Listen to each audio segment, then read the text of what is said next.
टुनटुनी पेड़ की डाल पे अकेली बैठी हुई थी। वो न जाने क्या क्या सोच में डूबी हुई थी। उसके मम्मी पापा उसके पैदा होते ही कुछ ही दिनों बाद गुजर गए थे, पर वह अकेली उदास रहती थी क्योंकि न उसका कोई दोस्त था, न उसकी कोई सहायता करने वाला था। वह एक घर में काम करती थी। उसकी मालकिन और उसका मालिक बहुत ही ताने सुनाते थे। वह इतना उसको पीटते थे कि वह बहुत ही परेशान रहती थी। पर एक दिन टुनटुनी बाहर जंगल में घूमने गई हुई थी। उसे लगा मालकिन तो उसे खाना देती ही नहीं है।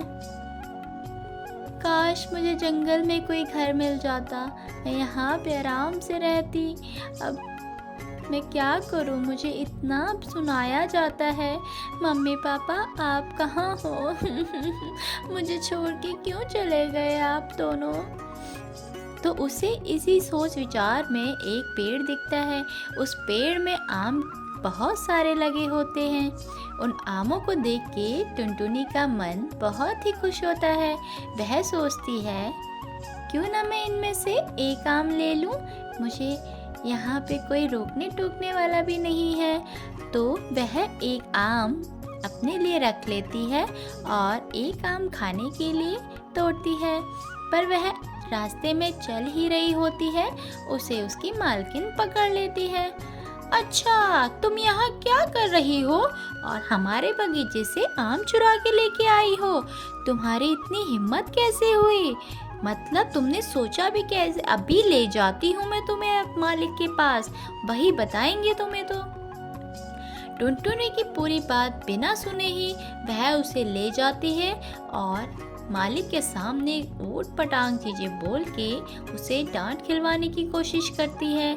पर मालिक बोलता है, अच्छा तो ये नीच जात के लोग अब ऐसे काम करने लग गए, इसको तो अभी घर से बाहर निकाल के फेंक दो, हमें नहीं चाहिए ऐसे लोग घर में। तो वह गुस्से में टुनटुनी को बाहर निकाल देते हैं। पर उसकी मालकिन का तो विचार बस उसे डांट खिलवाने का था। अब तो उसकी मालकिन का काम कौन करता? तो वह मालकिन उसके आने का वेट करती है कुछ दिनों तक। वह सोचती है ये तो छोटी सी चिड़िया है, वापस आ ही जाएगी, इसको कौन ही खाना खिलाएगा नहीं तो। पर टुनटुनी की जिंदगी तो बदलने ही वाली थी। वह जंगल में जाती है उसी पेड़ के पास।